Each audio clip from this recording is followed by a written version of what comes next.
Hey, it's Jesse here. This is the first time I've tried using the iPad to make a video.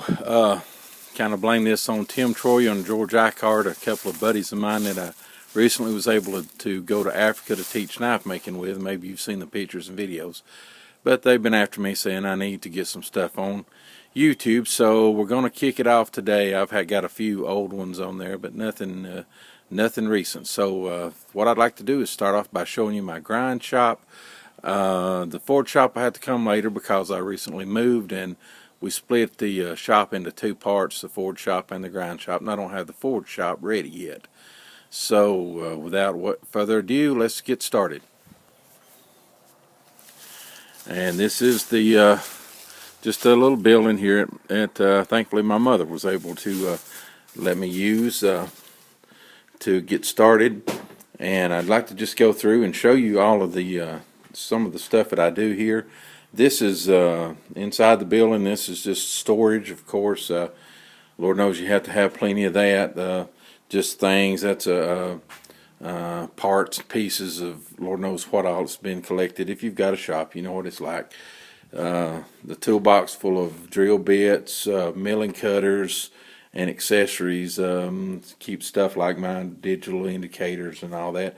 The boxes underneath are all, and these boxes here are pieces of horn, some wood, a lot of different stuff that for knife handles. And this is a Atlas lathe that I have that don't use very often, but it sure is nice to have. It's one of those things when you have to have it, it sure is nice. So I've got that. The latest big purchase that I've had in a long time, and this is something I got last year, is a little milling machine here. It's I think it's called a Roku 31 or something like that. It's about like what you get from Grizzly or any of those places. It's Chinese, pretty generic, but it's a pretty nice machine. This is all different tools that I've got. Stuff here, a rack full of horns and wood, and those are my turning tools, and then different hand tools, stuff like that. This here, the buffing bench, I've not been in this shop long enough to really get a decent area set up for the buffing, but I'll get that pretty soon. And here, this is a tool board, and then storage bins, and here's my baiter grinder. It's one I've had probably about 22 years now. It's been I've had it for a long time. And the shroud over it was where I was experimenting with the dust collection system. Well, one day I knocked some stuff out. It's mediocre results on it. That's all I'm going to say about it. And of course, bench junk. If you've got a shop and do much work, you know what that's all about. Here, of course, what every knife maker has too much of and spent too much money on is used belts.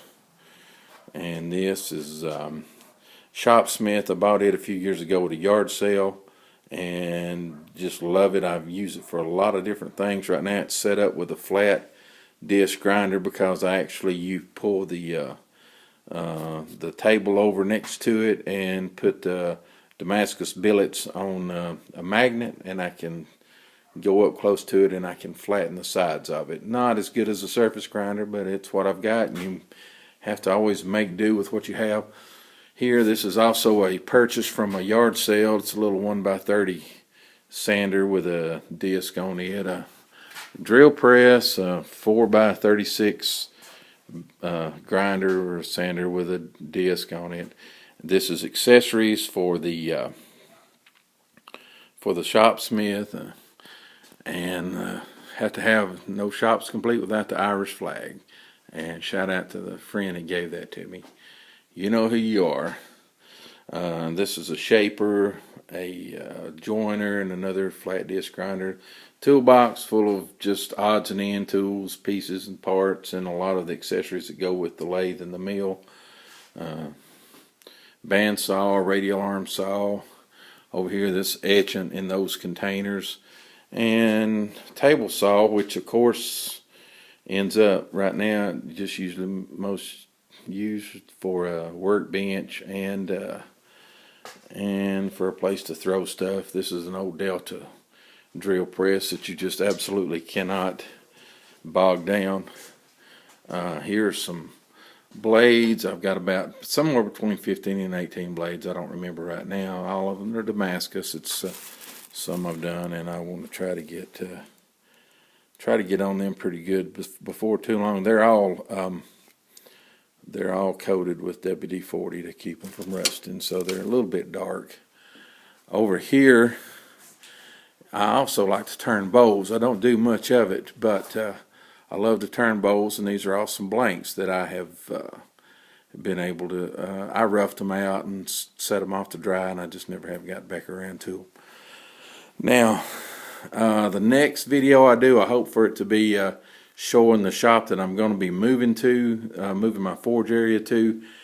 Right now, I'm going to be building a coal forge, and the plan is that I'll go through the whole steps, build the forge, and document it on here.